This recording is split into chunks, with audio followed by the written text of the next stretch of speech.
香港出咗名係美食天堂，你哋對香港食物文化有咩認識呢？我覺得咧喺香港飲食文化可以係話城市嘅靈魂。你講得冇錯啊！香港融合咗中西文化，咁呢種多元化係反映咗我哋嘅飲食之中。就好似茶餐廳咁，呢個係一個好好嘅例子。佢哋結合咗中式同埋西式嘅元素，呢、成為咗香港人生活中嘅好重要嘅一個部分。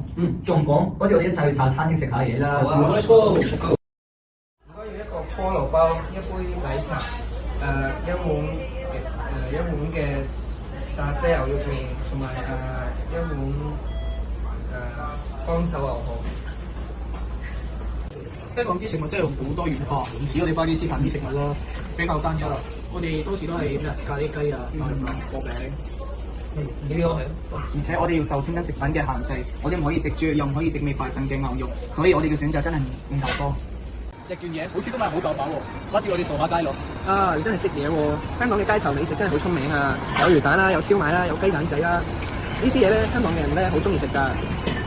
老闆要一份魚蛋同埋燒賣啊！一講起美食，我哋唔可以唔記得香港嘅燒味文化。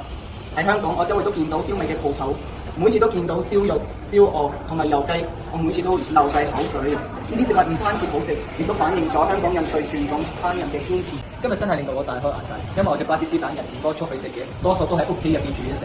雖然係健康啲，不過唔可以好似香港人咁有口福，可以嘗試唔同嘅食物。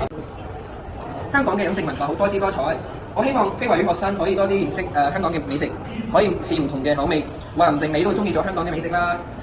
不過記得學好中文啊，咁先識得嗌嘢食同埋識得睇餐牌，所以各位非華語同學加油！